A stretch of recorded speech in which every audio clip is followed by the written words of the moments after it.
नमस्कार दोस्तों, study with motivation में मैं चंदन त्रिपाठी आपका हार्दिक स्वागत एवं अभिनंदन करता हूं। जैसा कि बाल विकास के क्लास के क्रम में आज हम दूसरी क्लास पढ़ेंगे और आज हम पढ़ेंगे विकास की परिभाषा या कह सकते हैं बाल विकास की परिभाषा। बाल विकास क्या है और उसके बारे में जानेंगे कि कौन से मनोवैज्ञानिक ने कौन कौन सी परिभाषाएं बाल विकास को लेकर के दी है। अगर बाल विकास की बात की जाए तो जैसा कि आप सभी जानते हैं कि ये सीटेट की परीक्षा में जो बाल विकास आता है उसमें कॉन्सेप्ट बेस पर क्वेश्चन ज्यादा आते हैं यूपी टेट की अपेक्षा। यूपी टेट में देखा गया है कि उसमें परिभाषाएं आपको रटनी पड़ती हैं, क्योंकि उसमें सीधे सीधे परिभाषा दे देगा और पूछेगा निम्नलिखित में से किसने परिभाषा दी है, और करीब सैकड़ों परिभाषाएं आपको याद करनी है। परंतु ऐसा नहीं है, सीटेट की जो आपकी सीडीपी है या बाल विकास है तो सीटेट में आपको कम याद करना है। 2, 4 या 6, 7 परिभाषाएं जो बहुत ही पॉपुलर हैं वही पूछी जाती हैं, बाकी कॉन्सेप्ट पूछे जाते हैं। तो हम प्रारंभ करेंगे और हम सबसे पहले जानेंगे कि विकास क्या है, विकास की परिभाषा जानेंगे और उसके बाद हम जानेंगे कि बाल विकास क्या है। चलिए शुरू करते हैं विकास की परिभाषा। यहां पे लिखेंगे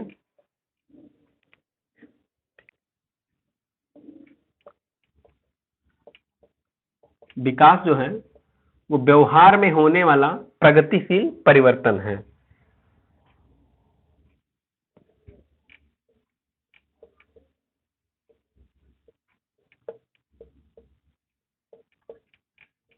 होने वाला प्रगतिशील परिवर्तन है। प्रगतिशील परिवर्तन है। तो जैसा कि विकास क्या है, विकास कैसे जानेंगे कि किसी चीज का विकास हो रहा है, उसको मापने का यही एक तरीका है कि जब प्रगतिशील परिवर्तन होगा। जैसे मान लीजिए कोई एक छोटा सा बीज है, चने का ही बीज ले लीजिए, उसको आप बो देंगे तो बोने के बाद में क्या होगा, उसकी बुआई ऐसे की जाएगी, ऐसे उसको बोया जाएगा कि इसमें मिट्टी लेंगे, थोड़ी सी गीली मिट्टी होगी, पानी होगी, हवा होगी, सूर्य का प्रकाश होगा, फिर वो प्रगति करेगा। जब तो ये होगा कि उसका विकास हो रहा है। अगर वो प्रगति नहीं करता है तो उसका विकास नहीं माना जाएगा। और कैसा प्रगति होगा, उसकी प्रगति परिवर्तन होगा। मतलब कि पहले वो जो चने का दाना था, वो चने का जो बीज था, क्षमा चाहता हूं, दाना नहीं बीज, वो जो बीज था वो ऐसे प्रगतिशील परिवर्तन करेगा कि आप देखेंगे कि पहले वो केवल अपने चने के बीज के आकार का था, फिर उसमें क्या हुआ कि जो ये मान लीजिए चने का बीज होगा, फिर उसमें देखेंगे ऐसे एक अंकुरण निकलेगा, फिर धीरे धीरे अंकुरण और बड़ा होकर एक पत्ती का रूप ले लेगा, इधर से एक पत्ती हो जाएगी और फिर ऐसे ऐसे में टहनियां वहनियां निकलने लगेंगी और धीरे धीरे पत्ती होते होते इसका परिवर्तन। तो जैसे जैसे इसमें प्रगति होगी वैसे वैसे प्रगतिशीलता के साथ साथ परिवर्तन होगा। तो ये विकास की परिभाषा होगी। अब ऐसे ही बात करेंगे बाल विकास की, क्योंकि हम बाल विकास की क्लास ले रहे हैं। तो बाल विकास में कि बालक के व्यवहार में होने वाला प्रगतिशील परिवर्तन। जो बालक है, सबसे पहले जब बालक जन्म लेता है तो जन्म लेने के बाद में जब वो शैशवावस्था में आता है तो जन्म लेने के बाद में धीरे धीरे जैसे जैसे उसके अंदर उसकी क्रियाएं बढ़ती है। कैसी क्रियाएं, जब बालक जन्म लेता है तो केवल क्रंदन करता है, रोता है, भय लगता है उसको, क्योंकि अंधकार से एकदम से उजाले में आता है। लेकिन जब वो धीरे धीरे 5-6 महीने बीत जाते हैं तो वो धीरे धीरे चलने लगता है, इशारे करने लगता है, अपने पहचानने वालों को देख के मुस्कुराना या रोना। जैसे मान लीजिए कोई बहुत खास है, जैसे उसकी माँ है तो उसको देख के मुस्कुराएगा, लेकिन जिससे उसको भय लगता है, जिसने उसको डांटा हो या उसके साथ में अप्रिय किसी तरीके की घटना हुई हो तो उसको देख के वो रोने लगेगा बच्चा। तो इन तरीके का जो प्रगतिशील परिवर्तन होगा बालक के अंदर, वो बाल विकास होगा। अब बाल विकास के बारे में अगर बात की जाए तो और कई मनोवैज्ञानिकों ने अपनी अपनी यहाँ पे राय दी है। जैसा कि हरलाक महोदय ने कहा है कि विकास विकास जो होता है, बालक का विकास जो होता है वो विकास के परिणाम स्वरूप व्यक्ति के अंदर नवीन योग्यताएं, क्षमा चाहता हूं इसे का खास ऑफर अब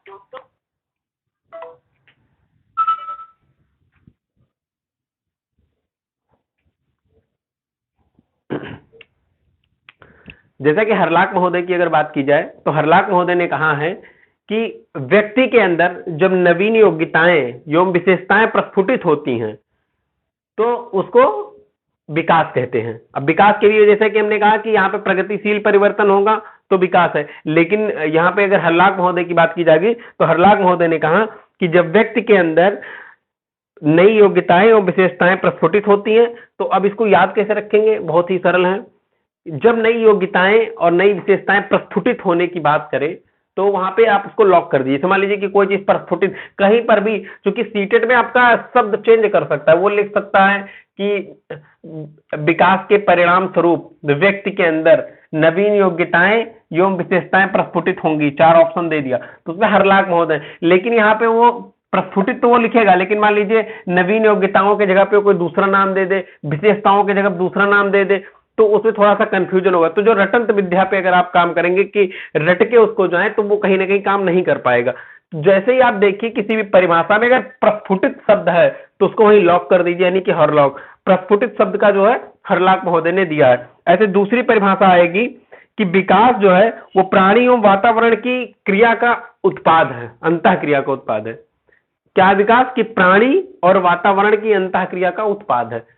तो अब कोई प्राणी है, कोई जीव है, जैसे कि यहाँ पे बात तो बालक की हो रही है या व्यक्ति की हो रही है, तो कोई व्यक्ति है और जिस परिवेश में वो रह रहा है, तो उस परिवेश में और जो व्यक्ति है उसके बीच में जो अंतः क्रिया होगी उसे विकास कहा। इसको किसने कहा, स्किनर महोदय ने।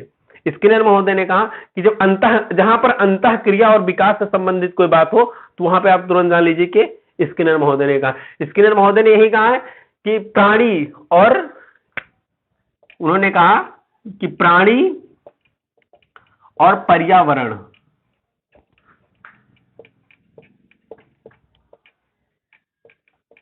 इसका जो अंतः क्रिया होगा, इसकी अंतः क्रिया का जो उत्पाद होगा वही विकास होगा। इसको कहा स्किनर महोदय ने।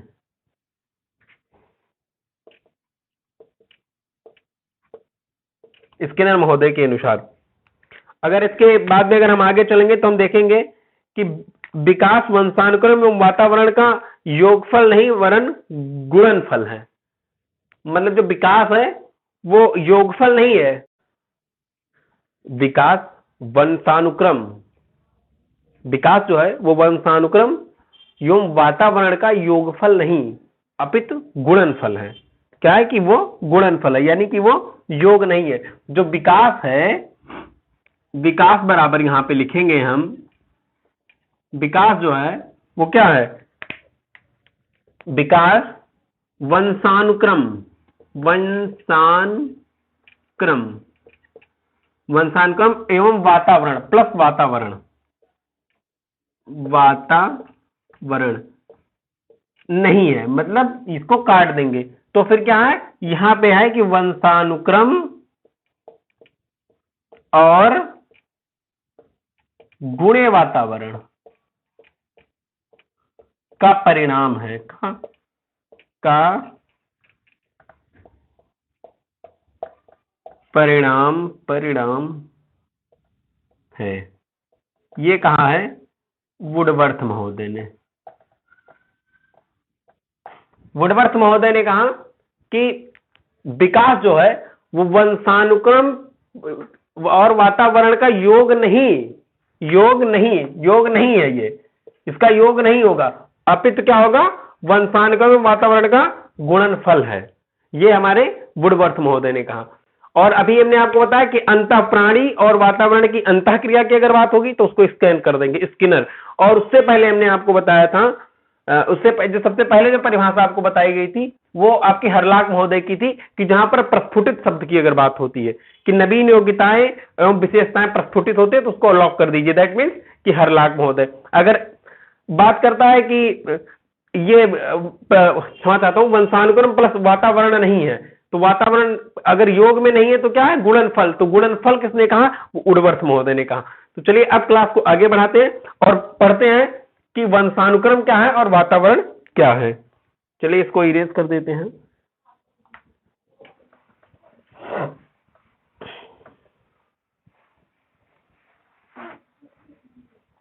या आनुवांशिकता और वातावरण से कैसे प्रभावित होता है, तो यहां हम लिखेंगे वंशानुक्रम,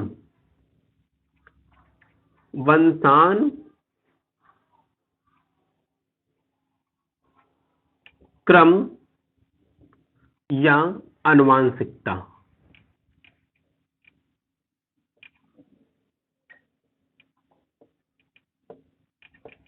अब ये विकास को कैसे प्रभावित करेगा तथा इसके बाद में इसको एक कर देते हैं और यहां पर लिख देते हैं 2। दूसरे नंबर पे आएगा वातावरण। वातावरण का किसी के भी विकास में, बालक के विकास में या किसी भी के भी विकास में, व्यक्ति के विकास में, बालक के विकास में क्या योगदान निभाता है, इस पे हम बात करेंगे। तो सबसे पहले जो बात होगी वो हमारी बात होगी वंशानुक्रम की या आनुवंशिकता की।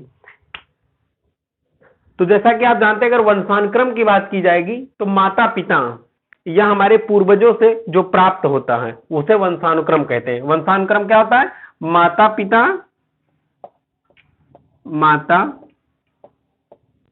पिता या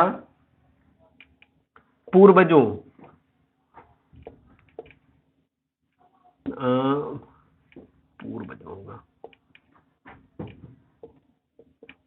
पूर्वजों से प्राप्त। तो क्या होता है? माता पिता एवं पूर्वजों से प्राप्त होता है। अब क्या प्राप्त होता है? जैसे आंखों का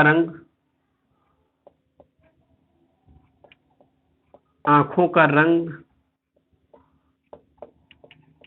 बालों का रंग, नंबर 2 डाल देंगे इसमें,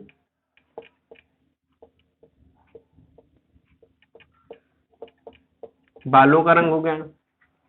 तीसरा डाल देंगे चेहरे की बनावट,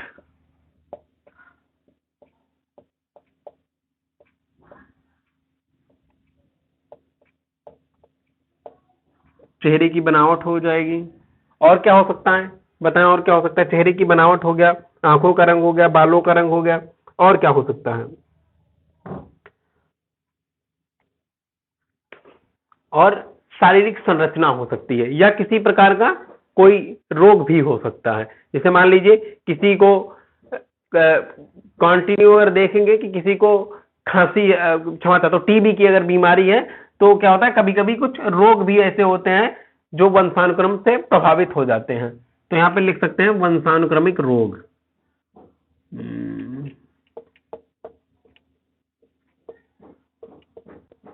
वंशानुक्रमिक रोग, तो वंशानुक्रमिक रोग होते हैं, ये भी जो है विकास को प्रभावित करते हैं और विकास को प्रदर्शित करते हैं, दोनों चीजें करते हैं। अब प्रभावित कैसे करते हैं? जैसे कि अब कोई व्यक्ति है या किसी बालक का जन्म हुआ और उनके माँ बाप की आंखें जो हैं वो भूरी हैं या नीली हैं, तो बालक की आंखें नीली हो सकती हैं, कोई कंफर्म नहीं होंगी ही, लेकिन ये वंशानुक्रम में प्राप्त होते हैं, माता पिता से या पूर्वजों से प्राप्त होते हैं। मान लीजिए किसी के माता पिता हैं जिनकी दोनों लोग की आंखें ब्लैक है या ब्राउन है, लेकिन बच्चे की आंख काली हो गई, हो सकता है उसके जो पूर्वज थे, दादा या बाबा या नाना जो भी रहे हो, उनकी आंखें, तो ये क्या होता है?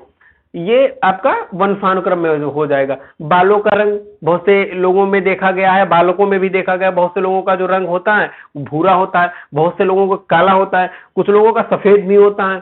तो ये क्या होता है? वंशानुक्रम होता है।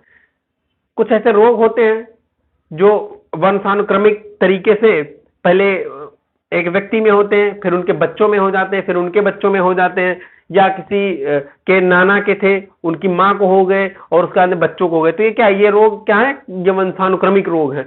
तो ये वंशानुक्रम इस तरीके से प्रदर्शित करता है और प्रभावित क्या करता है कि जैसे ही हमने रोग की अगर बात की, तो अगर बालक में किसी तरह की कोई बीमारी है, ऐसी बीमारी है जो सुनने की या देखने की, तो वो कहीं ना कहीं उसके विकास को प्रभावित करेगा, वो विकास उतना बेहतर नहीं कर पाएगा जो सामान्य बालक करेंगे।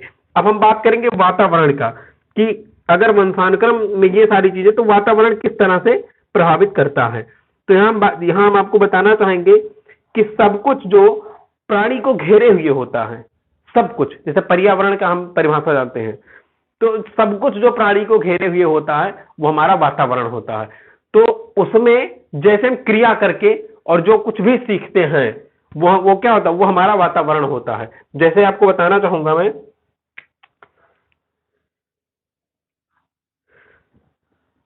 यहां पे मान लेते हैं ये विकास है,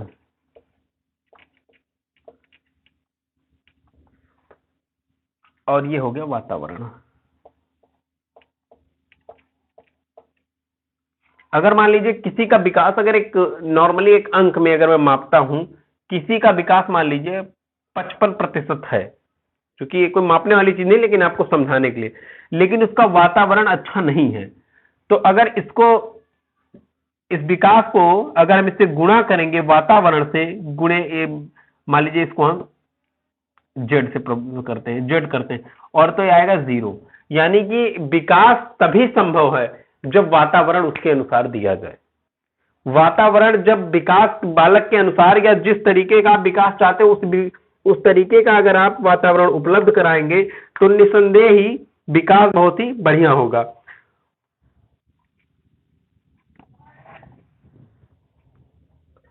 और इन दोनों को मिला करके, डिस्टर्ब कहां गया, इन दोनों को मिला करके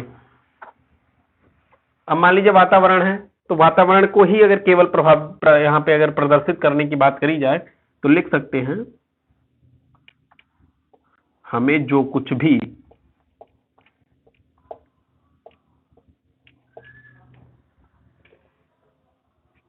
चारों ओर से घेरे हैं,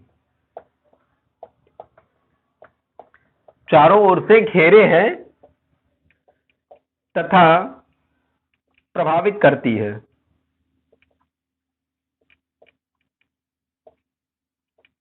तथा प्रभावित करती है, वही वातावरण है। करती है या करता है, वही पर्यावरण है। तो अब किसी का विकास कैसे होगा? वंशानुक्रम एवं वातावरण का जब गुणा होगा, गुणनफल होगा, यहां पर ये लिख सकते हैं अब हम इसके परिणाम स्वरूप कि जो विकास है वो वंशानुक्रम भी हो सकता है या फिर आपका आनुवांशिकता गुणे वातावरण का परिणाम है, परिणाम है। अब देखिए, अब इसमें बात है, अब ये आपको जो बताया गया, अब इसमें ये क्वेश्चन आ सकता है। अब इसमें आप सोचेंगे कि इसमें क्वेश्चन कैसे आएगा, तो इसमें क्वेश्चन इससे कम से कम 10 क्वेश्चन बन सकते हैं। अब वो कौन सा क्वेश्चन बनाएगा ये एग्जामिनर पर निर्भर करता है। अब वो पूछ लेगा कि 4 ऑप्शन दे देगा, सबसे ऊपर आपका क्वेश्चन नंबर डाल दिया, जो भी डाल दिया, लिख देगा निम्नलिखित में से सही है, लिख देगा वंशानुक्रम प्लस, या लिख देगा अनुवांशिकता का योगफल बराबर वातावरण परिणाम है। आगे लिख देगा विकास के बारे में सिद्धांत लिखिए। ए बी में डाल देगा अनुवांशिकता गुणे वंशानुक्रम विकास का मतलब परिणाम है। ऐसे करके 2 हो गए। तीसरा आपको दे देगा वंशानुक्रम गुणे वातावरण परिणाम है। तीसरा लिख देगा वातावरण गुणे अनुवांशिकता प्लस वातावरण इसका परिणाम है। जो कुछ भी लिख दे वो तो उसके ऊपर डिपेंड करता है। तो उसमें क्या होगा कि आपका जो सही आंसर होगा वो यही होगा कि वंशानुक्रम गुणे वातावरण, यानी गुणनफल। अब गुणनफल का यहाँ पे इसलिए महत्व दिया गया है कि जैसे किसी चीज का अगर हम योग करते हैं तो अगर मान लीजिए यहाँ पे 5 है और प्लस 5 करेंगे तो 5 5 यहाँ पे 10 हो जाएगा। लेकिन जो विकास होगा वो अगर ये 5 है और गुणे 5 कर दिया जाए तो ये 25 हो जाएगा। यानी विकास सदैव गुणनफल होता है, वो योग नहीं होता है। तो इसी के साथ में आज हम वंशानुक्रम और आनुवांशिकता को पढ़ चुके हैं तथा वातावरण में उसका क्या संबंध है। अगली क्लास आपको कल मिलेगी और उससे पहले कल सुबह आपको क्लास मिलेगी जो सबसे ज्यादा चर्चित रहता है, अभिसारी और अपसारी चिंतन। वो आपकी 5 से 7 मिनट की क्लास होगी और उससे हर वर्ष 1 या 2 क्वेश्चन आते हैं। तो मैं गारंटी लेता हूं कि कल की जो आपकी 5 से 7 मिनट की क्लास अभिसारी और अपसारी चिंतन की होगी, निसंदेह ही वो आपको कंठस्थ हो जाएगी एक ही बार देखने में, और वह सवाल आप कतई गलत नहीं करेंगे। और इसमें अगर आपको कुछ नहीं समझ में आया है, विकास की परिभाषा में विकास के दोनों पहलुओं के बारे में, वंशानुक्रम एवं वातावरण के बारे में, या आनुवांशिकता और वातावरण के बारे में, तो आप निसंदेह ही कमेंट करके पूछ सकते हैं। तथा आपको बताना चाहूंगा कि आप जो कुछ भी आपको जन्म में आपको जो कुछ भी प्राप्त हुआ, जो कुछ आपको प्राप्त हुआ वो आनुवांशिकता है। आप खुद से सोच सकते हैं। हमने क्या कहा कि यहाँ पे पढ़िए और सीखिए मत, आप बल्कि आत्मसात करिए। पर्यावरण क्या है, वातावरण क्या है, वातावरण या पर्यावरण सेम चीज है। तो वातावरण क्या है? वही जो पर्यावरण की हमने अभी आज तक परिभाषा की है, हमने चारों ओर से जो घेरे है और हमको जो प्रभावित करती है वही वातावरण है। अब विकास कैसे होगा? विकास ऐसे होगा कि हमारा इसका गुणनफल होगा, यानी हमारा जो हमारे माँ बाप के गुण हैं और जिस परिवेश में हम रह रहे हैं वो हमारा विकसित होगा और वही विकास है। इसी के साथ में जय हिंद, जय भारत। कल मिलते हैं, सभी को नमस्कार।